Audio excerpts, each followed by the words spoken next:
Well,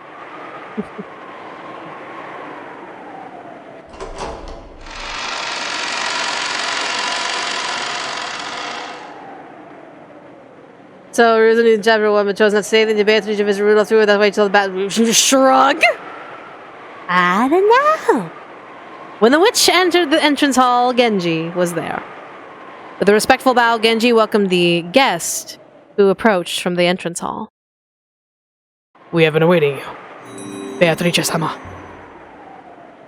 It's been a while, Genji. You've gotten old. No matter how old it is, furniture will only carry out its work like furniture until the end. I remember how his wife used to be jealous of him. Is Kinzo well?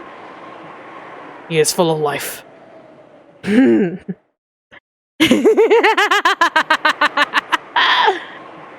The witch's laugh was probably because she knew that Kinzo's own doctor had told him that he would not live much longer.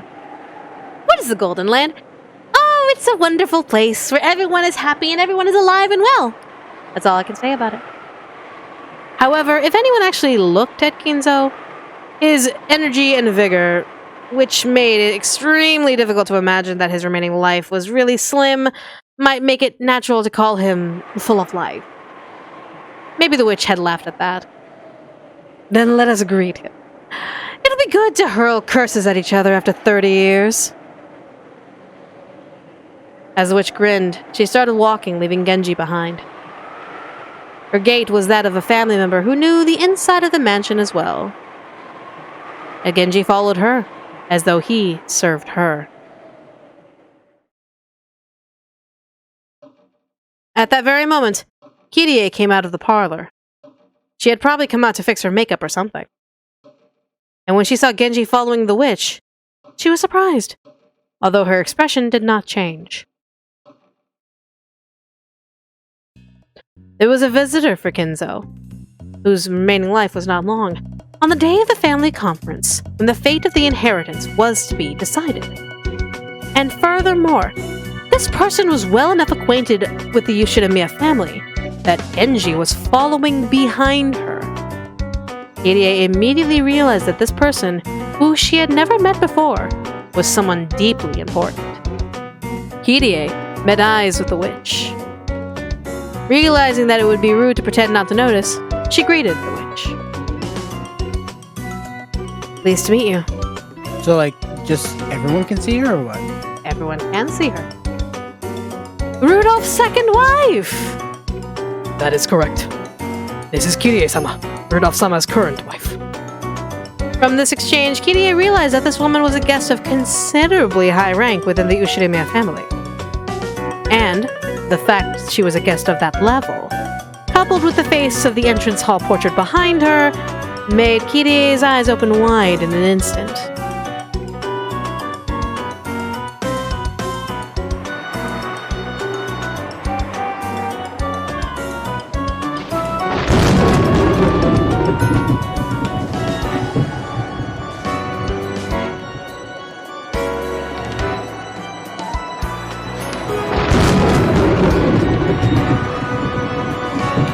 Pleased to meet you.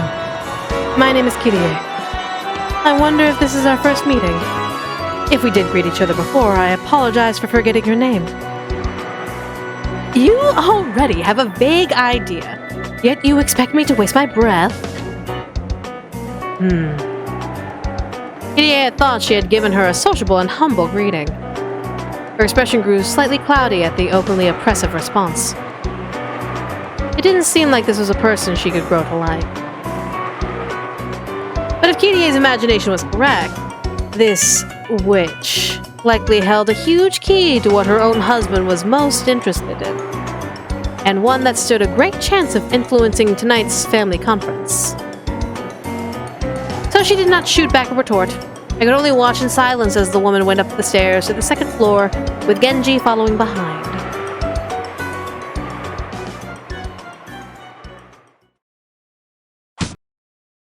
So when someone tapped her shoulder from behind, she was so surprised she almost choked.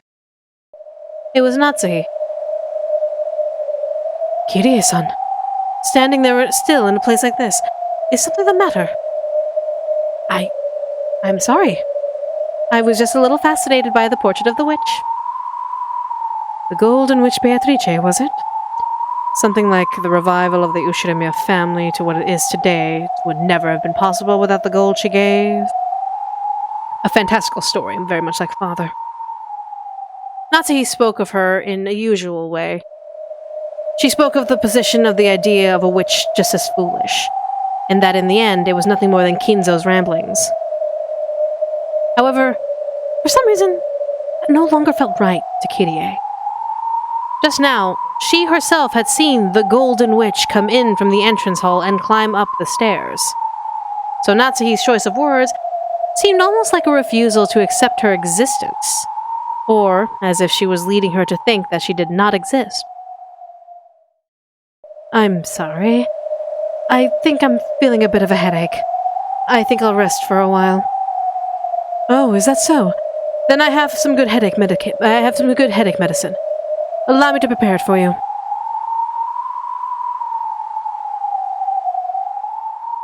And yet hers doesn't work on her!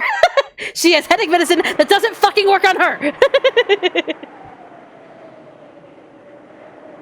The hallway in front of Kinzo's study was filled with the scent of sweet poison particular to that green liqueur.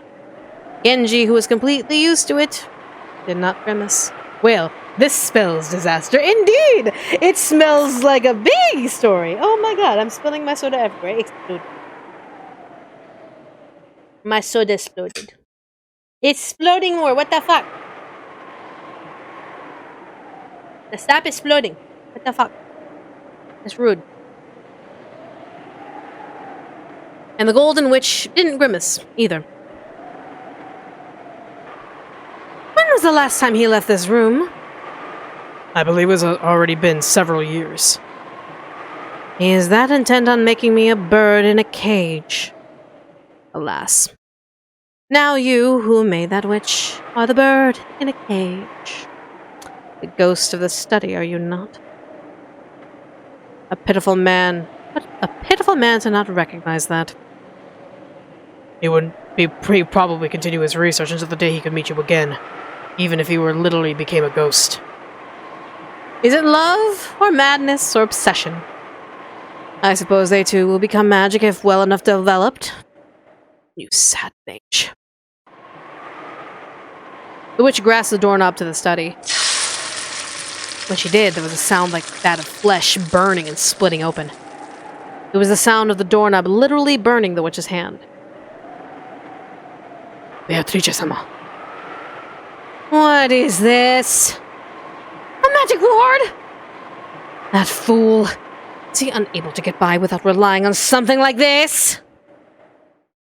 I've heard that this door is painful for you, Beatrice-sama. Shall I open it? No! It's fine.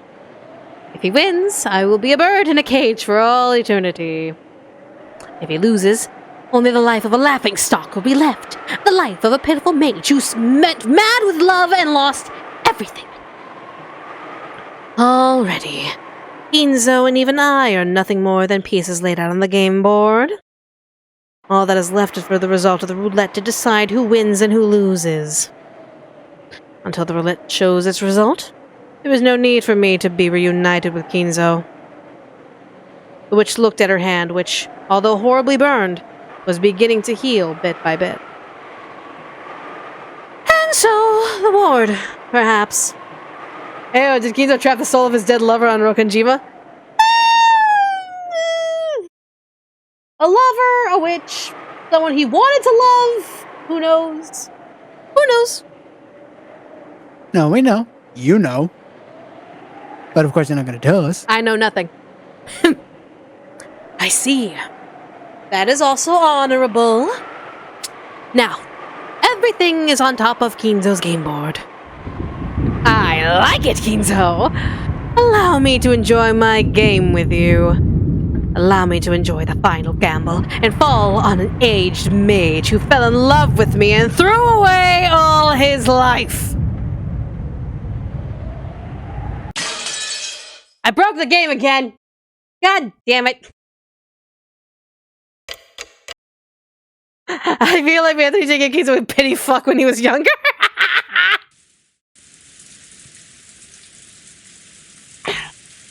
My goodness. Who is it? Excuse me. I have brought lunch. Enter.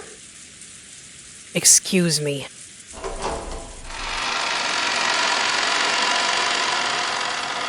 After receiving approval, Canon entered the VIP room, pushing the lunch serving cart. The servants called this room the Witch's VIP room. This was because they had been strictly ordered by Kinzo to always keep it clean so that it could be used at any time. And yet, guests were never allowed into this room, no matter who they were. That's why, at some point, the servants had started calling it the Witch's VIP room. Supposed to be set aside to only welcome the special person Kinzo was waiting for, the witch from that portrait. And today, Canon learned that this was entirely correct. When he entered the room, the witch with golden hair was gazing out the window. Outside, the rain had already started to gather strength. Sorry, burp. As she looked out at the beautiful rose garden, which had taken several days' work to make ready for today, and saw the winds and rain ravage it. Was she lost in some sentimental feelings? Canon was not able to infer anything more from her back that faced him. I will prepare your meal, Beatrice-sama. So Canon went out of his way to call out the witch's name, because he wanted to make her turn around. He wanted to know. He wanted to know whether the witch who had tempted him and Shannon in the past really had appeared again. When he did, the witch whose name had been called kept her back to him and laughed. Laughed in a subdued voice. Canon was startled. It was almost as though she had read his mind and knew that he had called to her out of a desire to make her turn around. It smells good. It appears that Krause has employed a good cook. Yes. He is a cook called Goda, who was employed in recent years. There's nothing better than being skilled at cooking.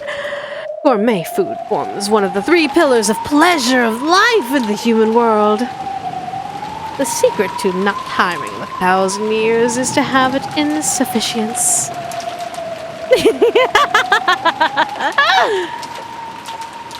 Canon and the witch's eyes met, and she grinned. There could be no doubt, not even the slightest. This was without a doubt the witch from that day, Beatrice. The witch that was once visible only to him and Shannon now finally held a form, and had arrived openly through the entrance hall as a guest. Beatrice-sama. It has been a long time. Furniture called Canon.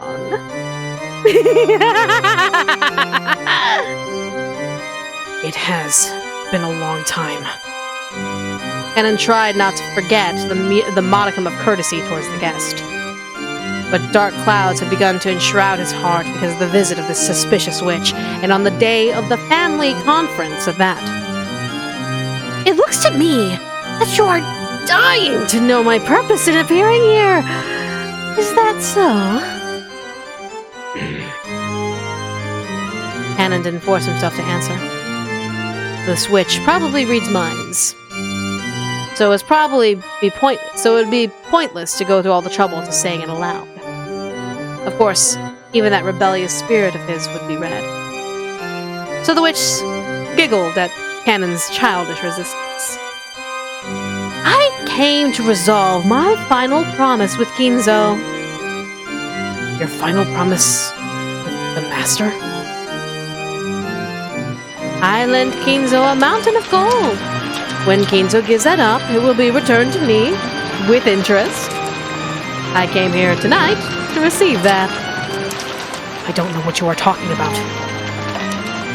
However, anxiety began to gather in his heart.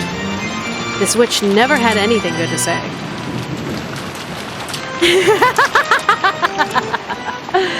You are not wrong. Witches have nothing good to say. You are correct. Be that as it may, witches, like blunt scissors, can be put to use. Sometimes there were people like King Solomon who succeed in great exploits. In most cases, one does not meet a good fate with those described in fairy tales, of course. But Kinzo is crafty. He has incorporated even my collection of interest into his own ritual. Is he a tremendous mage, surpassing even me? Or as a fool possessed by madness? Interesting. Truly interesting. Ganon couldn't guess what the witch was muttering and laughing about. All he knew was that anything this witch deemed worthy of laughter must have had the exact opposite meaning to the rest of them. And rising to the back of his mind were the horrifying words the witch had spat at him in the past.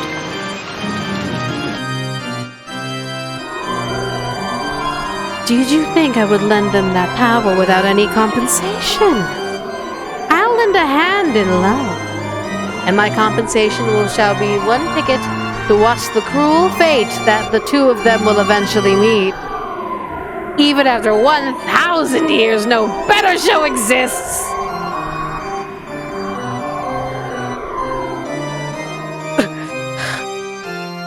Could it be you?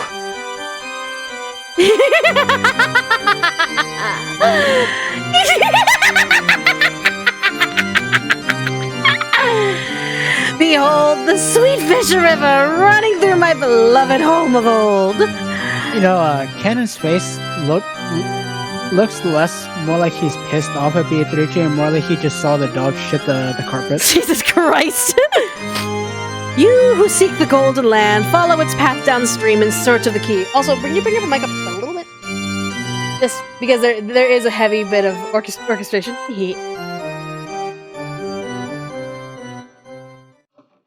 The witch suddenly began to recite a bizarre poem. It was something he remembered hearing. Could that be the witch's epitaph? There was no doubt. It was the epitaph accompanying the portrait of the witch that had been hung by Kinzo. The relatives imagined that it almost certainly pointed to the location of the hidden gold, but no one knew what it meant. The witch had suddenly begun reciting the epitaph.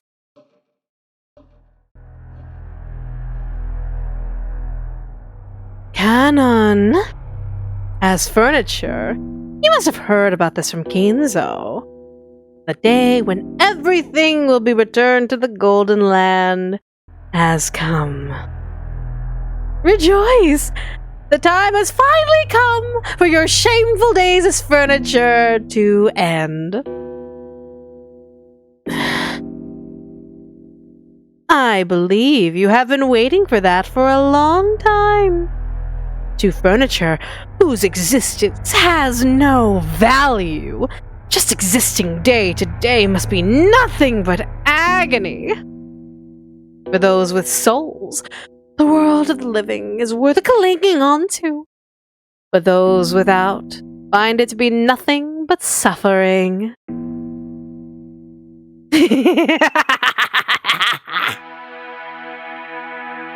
Complicated expressions flitted across Canon's face. It was the day of release that he had been looking forward to. However, the coming of this day had been mercilessly sudden, and the hateful tone of the witch, who had proclaimed this day of rest, made it somewhat difficult to accept. Canon wasn't even able to decide what emotion he should feel. Why are you not happy? Could you actually still have some attachments to this world? As furniture? I have no attachments. Because I am furniture.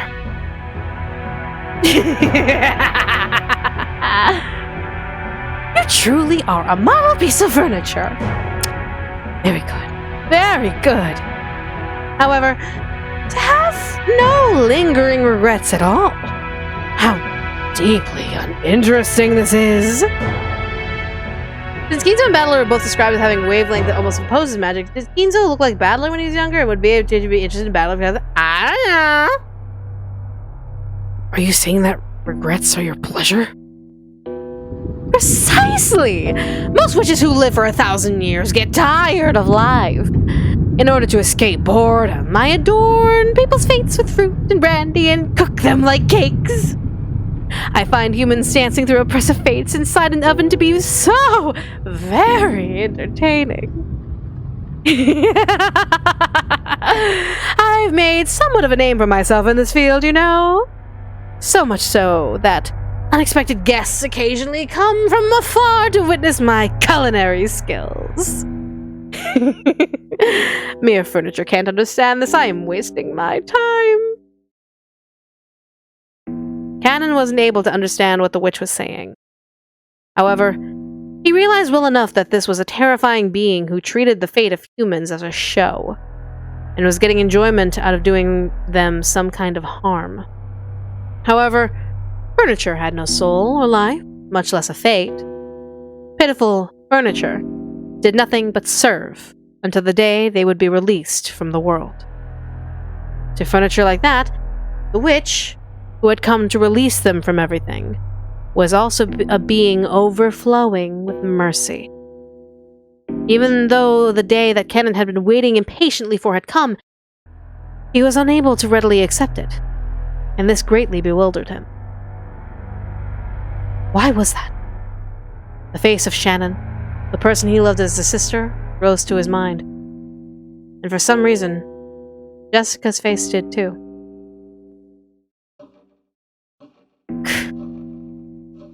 Kenan bit his lower lip painfully. Thinking of Jessica was not permitted for furniture. He had been aware of that, and had found fault with Shannon's relationship. So how could he remember Jessica's time like this? He felt a little ashamed by how weak he was. And to forget about Jessica, he turned his thoughts to Shannon. Shannon was also furniture. On the day everything returns to nothing, there was no reason she shouldn't be happy. Shannon, through her relationship with George, had come to know an emotion that shouldn't be known by furniture. Even though she wasn't qualified to be bound with it, she was still wallowing in a dream that she wasn't permitted to have. Could Shannon accept something like this now with open arms? Impossible. Shannon would have lingering regrets. That would probably become a great source of pain and torture for Shannon. And those regrets had been planted by none other than this witch. Why? Just because that would be more interesting? Shannon should have been waiting impatiently for this day. But now she will have emotions that she must not know, and will probably have a very hard time forced upon her. I thank you for gifting us furniture the day of our release. And I hate you for making this day difficult for Shannon to accept. I wanted to make you feel pain from your regrets as well, just like Shannon. However, with stubborn simplicity, you continued to remain furniture and never allowed me to lead you on. Hey, Rudolph is a better parent than the shit of my family bloodline and daddy material. Hey, Rudolph wanted to make a third child. What the fuck? However, it looks like you love Shannon too dearly, didn't you? Shannon's regrets became your regrets. Will that turn into hatred for me?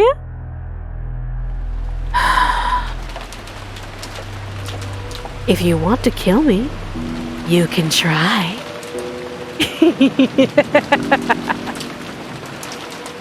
As Kinzo's furniture, you should have that much power at least. However, if you kill me, The day of rest for you furniture will not come for all eternity. Could you withstand that? Can you really reject your release by me?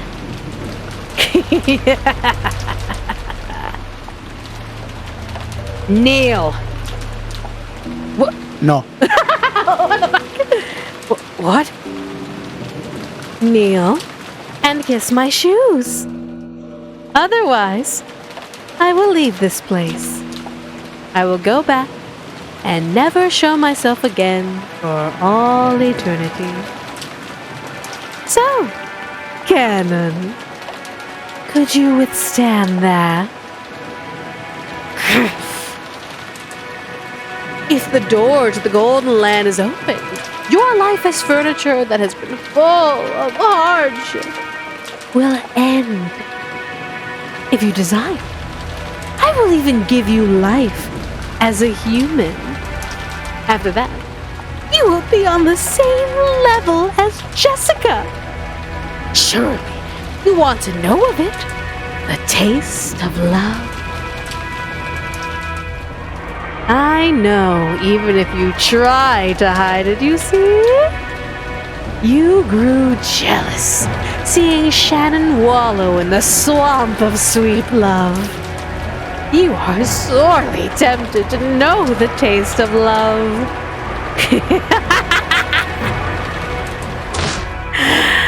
Stop it! Stop it! Are you trying to lead me on again? I won't be reduced to a toy to please you. Oh. Then I will make do with Shannon. You weren't the only seed I sowed. There are sometimes those that don't bear fruit. You who laid hand upon the key must journey as follows to the Golden Land. On the first twilight, sacrifice the 6 chosen by the king. On the second twilight, those who remain shall tear apart the 2 who are close.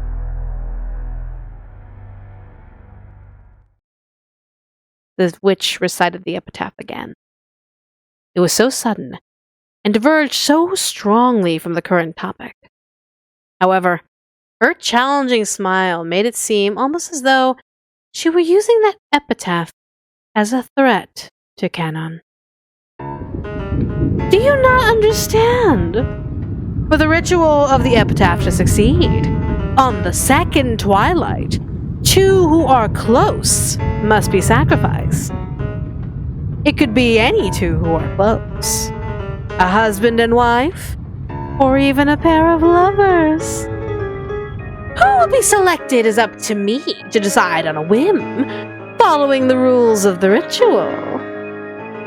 Don't you think that there is no one more fitting to be a sacrifice for the second twilight than Shannon as she is now?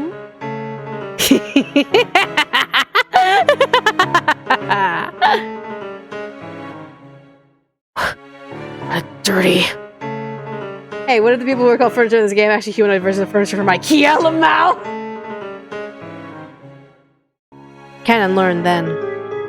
He had thought that he had given up everything and lived until today as furniture, like furniture should. But in reality, that wasn't true. He had loved Shannon too dearly. And so, when Shannon was in pain, Canon shared in that. If only Shannon had continued to exist as furniture, living indifferently like Canon, without any attachments to this world, they wouldn't have had to be in so much pain. The witch planned to toy with Shannon, who had learned the taste of love. No, who she had taught the taste of love, as she killed her. She would not invite her to the Golden Land as a merciful release, but would make her a sacrifice for that evil ritual after dealing her the limits of torture and pain. And this witch would probably actually make Shannon meet this horrible fate, for no other reason than it would be interesting for her.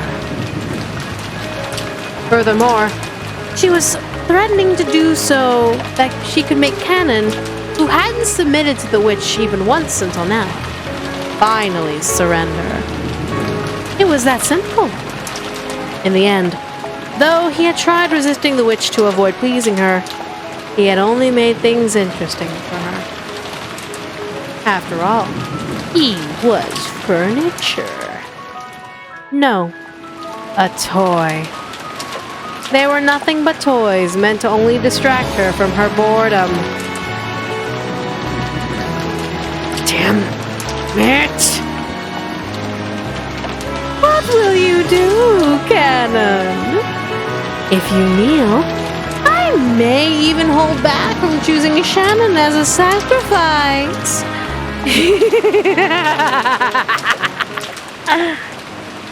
I always wanted the chance to break a toy like you.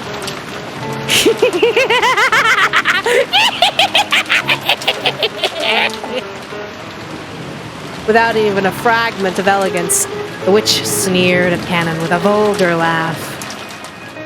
Yes, even before Cannon had made up his mind, she had seen through to his surrender.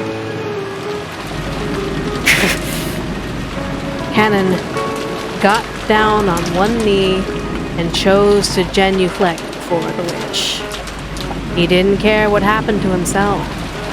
However, just the fact that Shannon, who during his days as furniture had given him his only reason to live, was being toyed with, that alone was something he couldn't overlook. Therefore, something like kissing the shoes of a witch was an easy oath for Cannon to make. At the time that his quivering lips actually touched the witch's shoe, Beatrice, after allowing a look of ecstasy to rise to her face, let out an ear-splitting laugh. In that moment, the witch, who had tired of 1,000 years of life, was completely filled with the evil emotion that was her only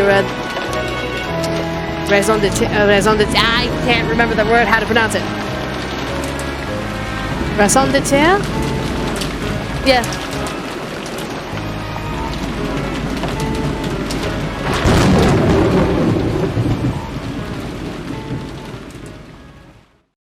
I get paid to read things. Rarely to read French. Yeah. Lunch had ended and the relatives had moved on to the parlor. Nothing was wrong. Everything was fine. Rosa had bought a high-class brand of black tea from a famous store in Ginza. That had been served, and the inside of the parlor was filled with a very nice aroma. Since the children were together with the adults were, at least on the surface, interacting like relatives, talking peacefully about recent events and how their children were growing up. It had started raining outside, so the children were unable to go out, and had no choice but to sit there like this, watching the TV. Like a true TV kid, Maria was watching vapid daytime programs one after another without getting bored, and was giggling all to herself. It seemed that Battler had joined in at first, deepening his relationship with Maria, but he had gotten up early that morning and was gradually attacked by waves of drowsiness.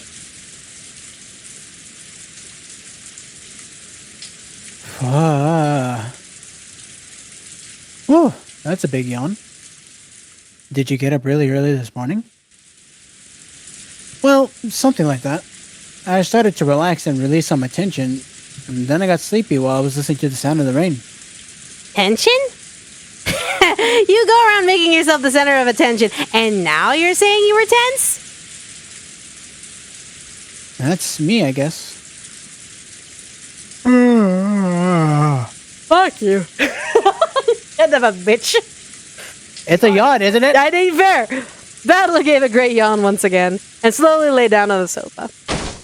He really did. Instead of just slowly lay down on the sofa, flop. He really did look tired. George and the others had started talking to him, taking his yawns as a sign of boredom. When they realized he was really sleepy, they decided to let him be. My. They say that if you lie down right after eating, you'll become a mackerel.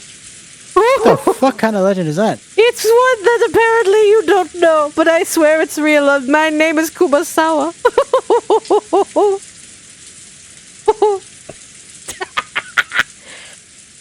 Stop kidding around.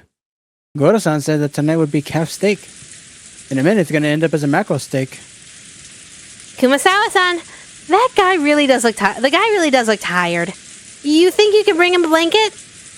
Oh, here you go. Kumasawa brought a blanket over from the shelf. The spacious parlor wasn't cold, but the air had gotten a little chilly. So when the blanket was placed over Battler, he immediately wrapped himself up in it and curled up like a turtle, retreating into its shell. Like Bryan. Yes, you do. You do that. Instinctively, you do. You really were sleepy. When do you want to wake up? I'll take care of it. Nah, I don't care when. You can wake me up if there's something you want. And if there's nothing, you can let me sleep forever. Good night. Battler sleeping? Nap time? Nap time! Me too! Hey, Maria. Battler's sleepy, so you gotta leave him alone. Kumasawa-san, can we get another blanket? It was doubtful that Maria really wanted to take a nap. She probably just saw Battler wrapped in a blanket and wanted to do the same. Goes downstairs, takes down portrait, opens fly, douses Beatrice painting Lamau. When she received the blanket from Kuwasawa, she joyfully wrapped herself up in it and set up camp again in front of the blanket, in front of the TV. Sheesh. Even though all his cousins are finally together after 6 years, dude doesn't even have a clue that he's the main guest of this family conference, does he? Sorry, we have a baby. Baby takes priority. Daddy, what are you doing? Also, is it hot in here? You want to bring it up a little bit? Yeah. I can hear you. I've had a nice, peaceful lunch, and there's even a typhoon of rain outside. There's nothing to do, and what that means is, it's not my turn yet. I wonder about that. If you have a passive attitude like that, and don't do anything unless something happens, your life will be pretty boring, you know? No, that's not what I mean. How should I say it? In times like this, I've decided to think this way. It isn't my turn. If this were a play, it wouldn't be my turn to go on stage. So the best thing to do is stay on the wings. You're always the main character of your own life, right? Why are you acting like a supporting actor? You have to get up on the stage yourself without being pushed. That's not what I mean. I'm just saying it's not my turn right now. Sorry, I'm sleepy and my mind's a mess. Just let me be. Grumble, grumble. So it seems. You're so sleepy that you aren't making any sense. Let's leave him alone now. I can't let that one slide. You're always the main character in your own life. I kind of want to have a serious argument with Battler about that. He's just half asleep. Don't take him too seriously. I don't know why, but that kind of personality, saying you don't want to get up on the stage because you can't be the main character, something about that really pissed me off. With distant eyes, Jessica gazed out the window at the gray rose garden obscured by the rain. When she put her forehead up against the glass, it felt as though the pleasantly cool sensation would chase away the memories that she didn't want to remember. You want to change the temperature now? You go for it. I'll take over until you get back.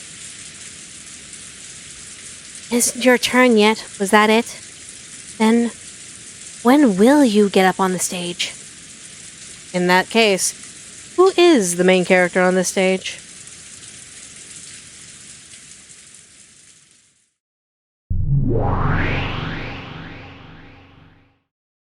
Meanwhile, in the land of magic...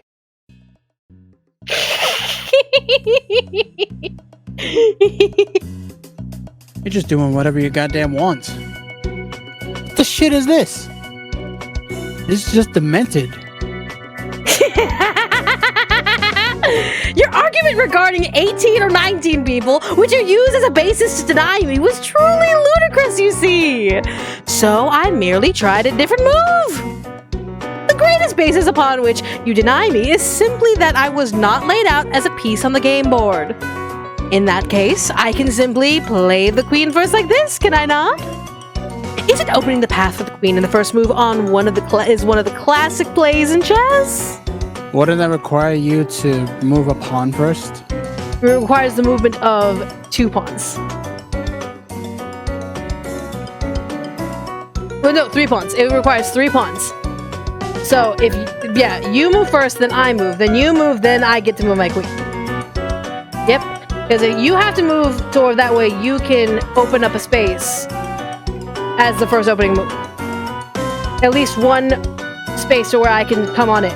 I get to move, so that way I give a free road for my queen to move. You move again, which is an arbitrary move because no matter what, unless you are able to protect your king, the move is mine. So yeah.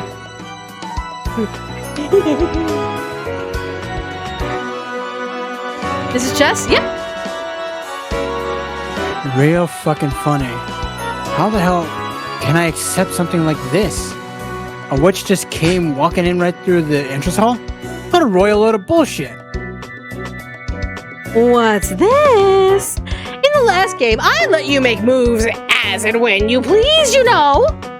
All I've done on this occasion is to move a piece to match your moves. Are you resigning already on the first turn? Hi there, baby. Up yours. Like hell I am. Who's gonna resign? Great move. Why don't you just keep on playing however you like? I get it. Your turn is far from over. Move however you like. Form a huge battle formation while you can. I will definitely endure. I'll definitely corner you. Come at me as best you can. I don't want you to have any excuses. This isn't even close to enough to make me accept something like a witch. That's right. Just now it looked like you fixed Maria's candy with magic. But you might have actually had another of the same candy hidden in your pocket and switched them with some fancy showmanship, making it only look like you had fixed it with magic.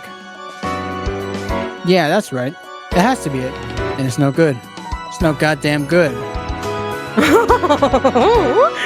Rosa saw the moment when the candy split into butterflies, did she not? Whatever, I don't care. That was a hallucination or a trick, or otherwise, she just saw it wrong. It isn't a big problem.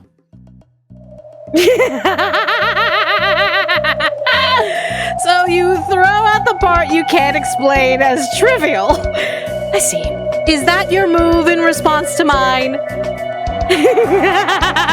You've dug your own grave. Ushidamiya battler.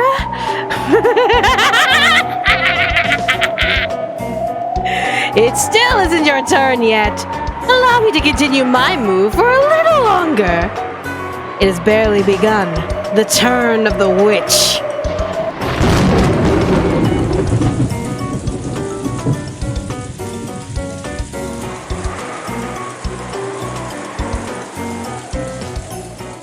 Is it bad I suddenly want to play chess with you now? I'm down. Yeah, I'm down for a round. What if the game of chess is how Beatrice is set the deal for Kinzo? Maybe. When they start hearing battlers' snores, the relatives went their separate ways, leaving the parlor and letting battlers sleep in silence. Even though it had been so lively in the parlor with so many people gathered there, when all of them scattered at once and were sucked into the vast mansion, it created an eerie silence, with no sound except that of the rain. Heart Sisters, I don't know. Battler might be onto something, who knows? Nope. I've never once met a person like that. Aniki? I've never met her. Kirie-san, is that true? Even if I only greeted her quickly and she came to the entrance hall, she looked like she was a little over 20. I told her my name, but she didn't tell me hers. She was being guided by Genji-san, and I saw her go up to the second floor. So it'd probably be faster to find Genji-san than hear the story from here directly. Still, what a strange turn of affairs. The mystery woman had spoken to Kirie. Without naming herself, she had sneered that Kirie had already had a vague idea of who she was. And the person that brought to mind was her lookalike, the witch of the portrait.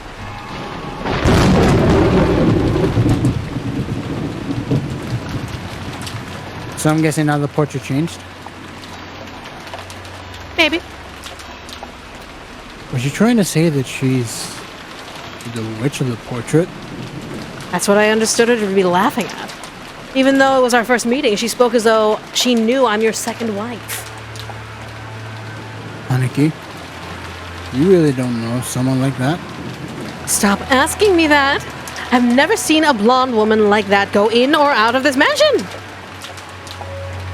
None of that matters. The problem is what happens if that woman starts calling herself Beatrice, if she starts calling herself the manager of father's assets. Or maybe she plans to call herself his mistress's daughter and demand a portion of the inheritance. Either way, an outrageous joker had been slipped into the deck. Did Nissan call her? Or did father? This is bad. We've been thinking that if we did a good enough job cornering Aniki in our discussion, we might be able to work things out. But this takes us back to square one.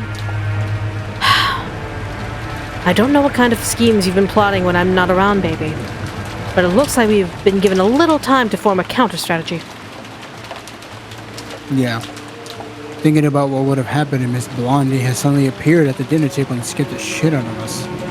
We should be glad we've at least been given a little time to discuss the counter-strategy. There's only so much counter-strategies we can use if we don't know what she came to do. What could she be after? Isn't it obvious? It's to claim that she's the rightful heir to father's inheritance! Father is still captivated by Beatrice. If the two of them had a daughter, he'd be bound to say he wants to hand her all his assets. She might even thrust some strange will before us. Sure, if we took her to court, we might be able to claim a quarter of a half of it. But he probably wouldn't be able to split the inheritance until that was resolved. That's a problem. For me and for Rudolph. And of course for Rosa too, right? For all of our various situations, we need a large sum of money urgently. It's our biggest weak point. Then, what are they after? Kitty, can you tell? It's the first I've heard of it, but the one of the premises here is that we have an urgent need for a large sum of money, right?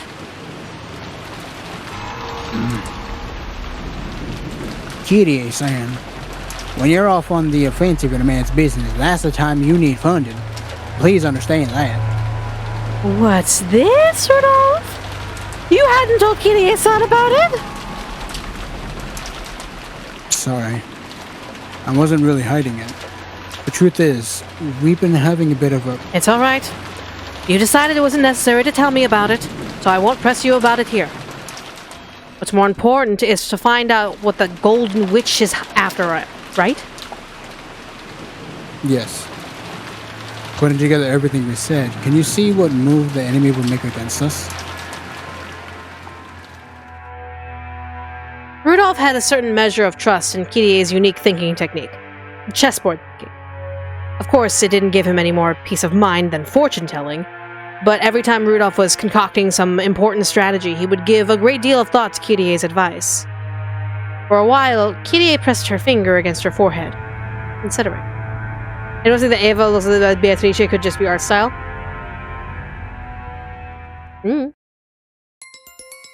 Judging by the fact that her coming here was kept hidden until today, one of her goals is some kind of surprise that she wants to give us.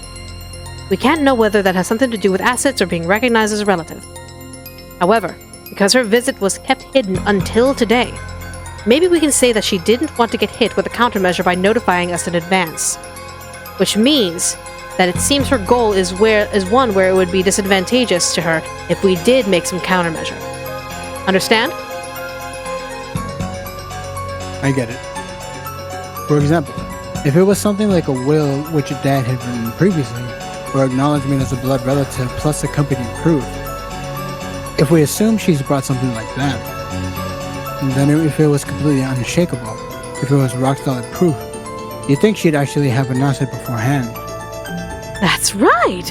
Since we are in a position to doubt her, she should have made us bring our lawyers and experts and thrust some completely undeniable proof before us. If she could. So just given that the enemy's aiming for a surprise attack, that alone tells us she couldn't beat us with an honest attack from the front. Makes sense. If you got a trump card, that'll win for sure. You gotta play it out boldly. Play it in a roundabout way, and odds are you're going to tarnish its impact. To skip to the conclusion, we should probably expect that some huge surprise will be thrust in front of us. Something related either directly or indirectly to the inheritance problem that everyone is so infatuated with. The other party is probably under the impression that they will be able to overpower us with the impact of this alone. However, even if this carries with it a significant impact, it is not absolute. In other words, we have enough leeway to take advantage of this. Oh, we got a baby. Sorry, baby takes priority. Dolores! What a good girl. What a good girl. You really got brains. Even understanding this much is just really reassuring. So you're telling us not to get sucked into our opponent's pace. In the end, it's an extremely simple solution. No matter what the opponent brings up, interact calmly without panicking. That's negotiation 101. I really can't call that predicting our opponent's thoughts. Come on. And just like usual, that was pretty good. Now that we know that we have a little leeway to attack, it gives us a little more room to relax. What we don't know is how she is connected to Krasny-san. Krasny-san. Is it a surprise for Krasny-san too? Or was the person who called her here none other than Krasny-san himself? If it's the latter, it might make things very troublesome. Yes. Secretly calling a mystery woman on the day of the family conference. That detestable style somehow feels like Nissan. Aniki, let's handle it like this. As long as she can't clearly prove her identity, we won't acknowledge her as having any status whatsoever. That would be best. In point of fact, she hasn't even named herself to Kirie-san. We can't let our conference be disturbed by the statements of some unknown woman. She might show us proof that she's a blood relative or something. If she can show that Fowler's blood runs through her veins, like with a maternity record document, there's nothing we can do. Kirie, why are you here? Not in here. Also, why did you talk about it?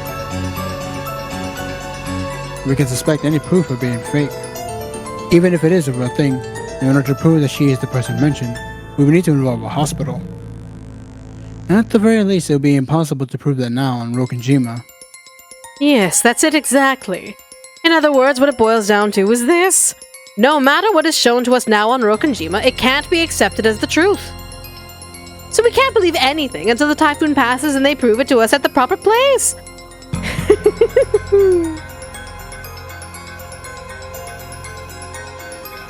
Constantly finding fault like that is your specialty, Aniki. This is gonna be all down to you. Are you an idiot? You'll be helping too. We need money, and quickly, and a large sum. We are all in this together. There's no way I'm having my prospects of an inheritance destroyed now by some mystery woman who popped out of nowhere. It was only at a time like this that Rudolph and Ava united as siblings. Sickened by the idea that their own inheritance might be snatched away by an outsider. Kirie noticed how indomitable they looked, shook her head slightly, and gave a small sigh as she looked out the window. Outside, there was still a strong rain falling, and everything was gray, having lost all vibrance. It felt like the lush garden that the sun had shone on earlier had never existed. For some reason, the words that Ava had said just a short while ago kept repeating in Kirie's head. It boils down to this. No matter what is shown to us now on Rokenjima, it can't be accepted as the truth. There was an odd nuance to those words. Right now, this island was closed off by the typhoon and isolated. There was no official institutions here and no hospital. So no matter what institution had issued what kind of documentation on this island, one could claim that it was all fiction. It was impossible to prove that something was the truth. They were cut off from the outside world, and all truths proven in the outside world would be called fiction. So did that mean that now, on this Rokenjima, there was nothing that was truthful? That everything could be controlled by fiction? It almost gave the illusion that separate from the human world made from the truth was another world called fiction, which they had been shut away. Kirie remembered what that woman looked like one more time. And she remembered the woman's figure and the witch of the portrait. On this island, which had been isolated from the world of humans and shut away in the world of non-humans, a non-human being has visited. No matter what she did, Kirie couldn't help but think of the smile that had appeared on the woman's face as anything other than ominous. In trying to understand that ominous smile, it feels like my chessboard piece thinking mistook a vital premise. That's right. That smile seemed like that of something non-human looking down on me. I had reasoned based on the assumption that our opponent was a human like us. However, just like this island now, she may be a being that is not human, and human values may not apply to her. In that case, all reasoning is useless. For what reason was the witch invited here today? Only one thing is certain. Right this very moment, she is staying somewhere in this vast mansion.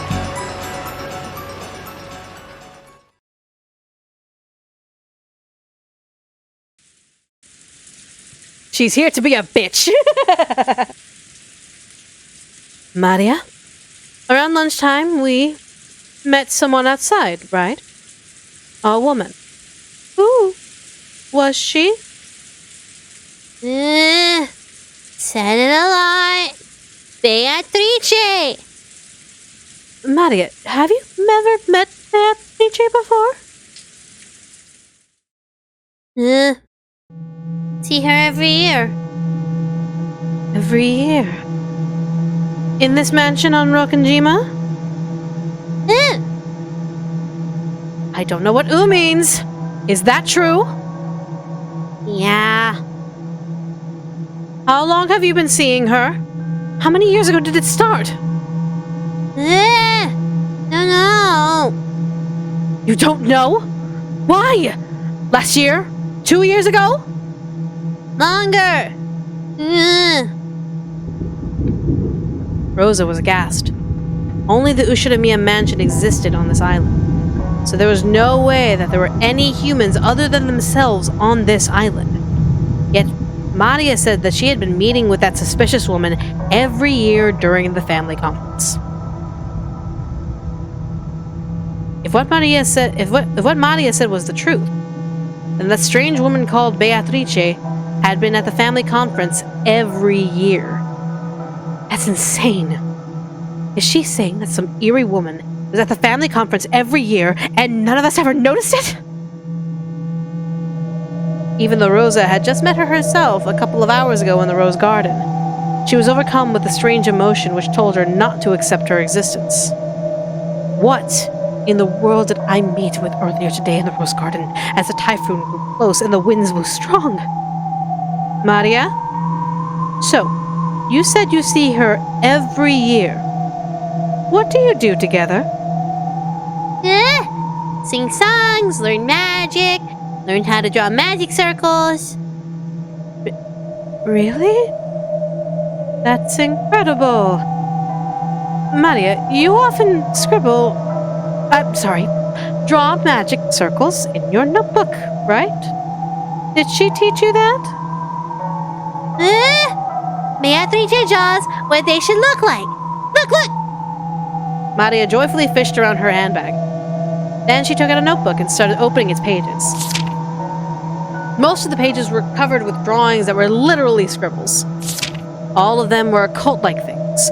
And while it might sound rude to Maria, who was joyfully flipping through the pages, they were all creepy. Look here! Beatrice drew these for me.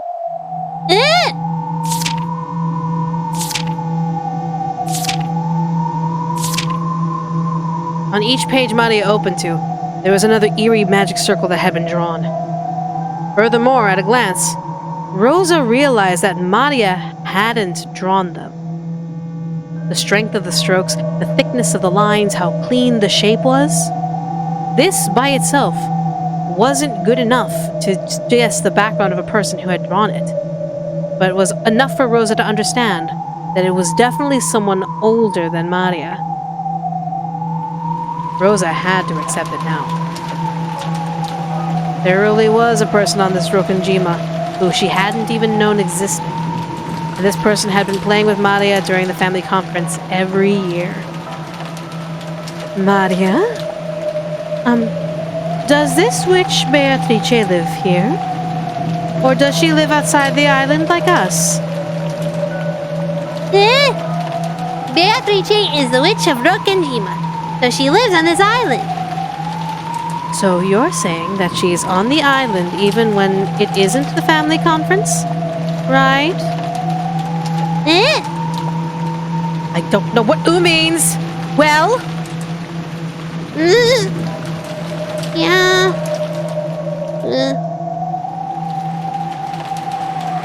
Oh my gosh. Oh my gosh. I can't believe it.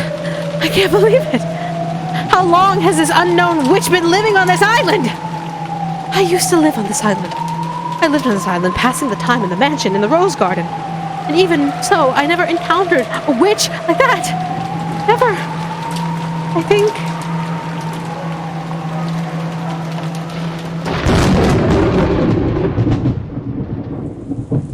Mama? Mama? What's wrong? Mama! My head hurts. I was probably getting a little mixed up with my memories from when I was a young girl. When I was a young girl, unlike Maria, I was very frightful of witches. For me, the name Beatrice was a synonym for something frightening.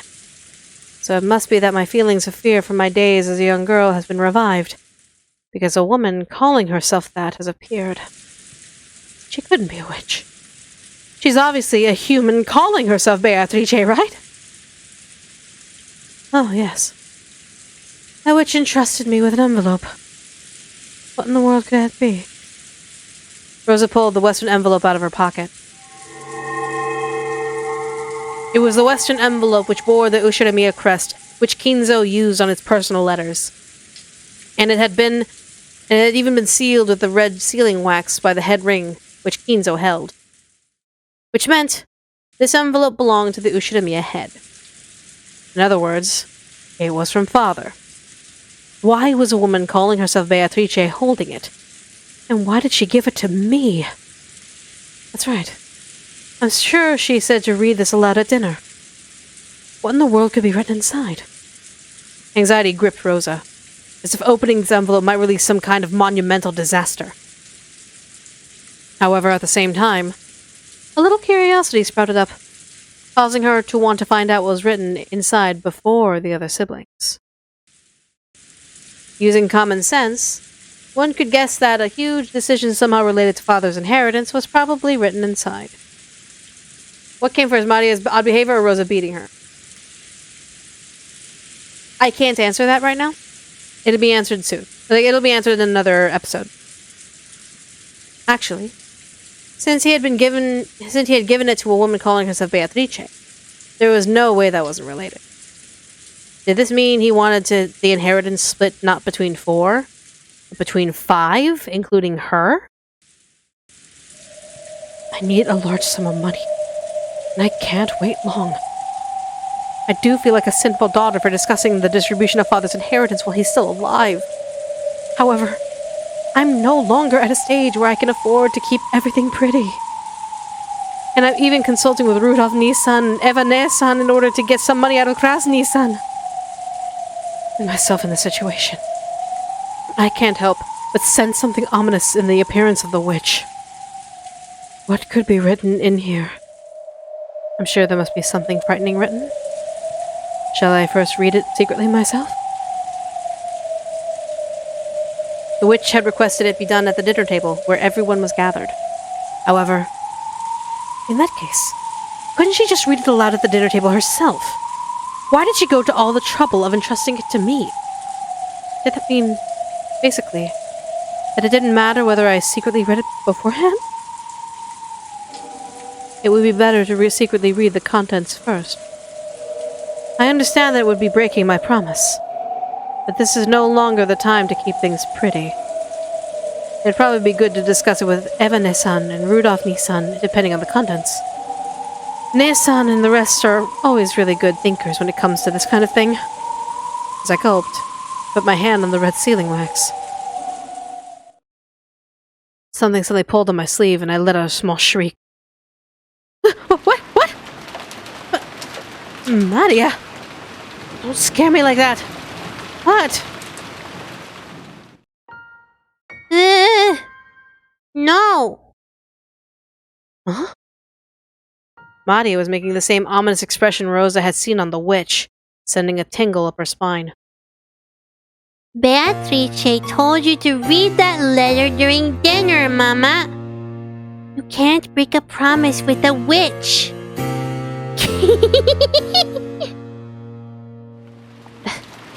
That's not it!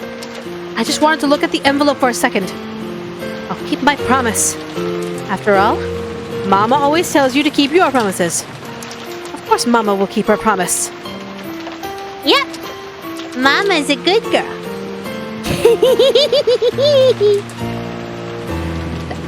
That laugh. It isn't cute, so stop it.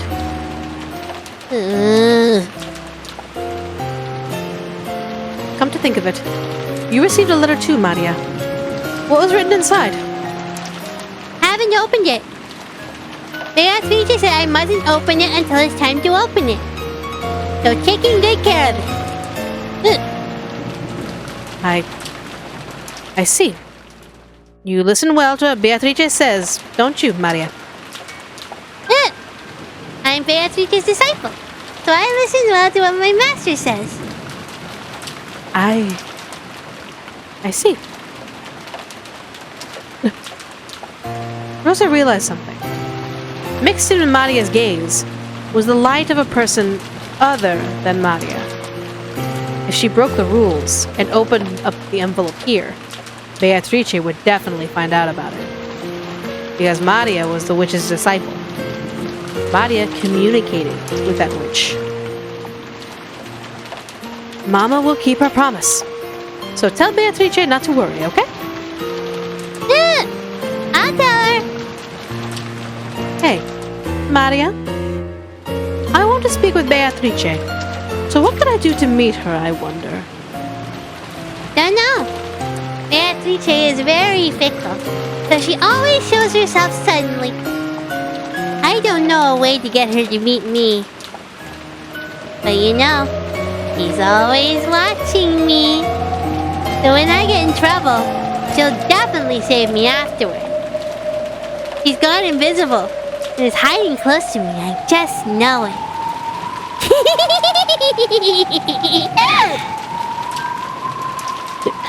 Don't I always tell you to stop that laughing? Rosa reflexively hit Maria on the head. That put a stop to Maria's laughing voice, but it wasn't able to erase the ominous color that had risen to her eyes. Rosa made a pact with herself. She swore that, at least until they left this island, she would not leave Maria alone. She couldn't allow an unknown being to make direct contact with her daughter anymore.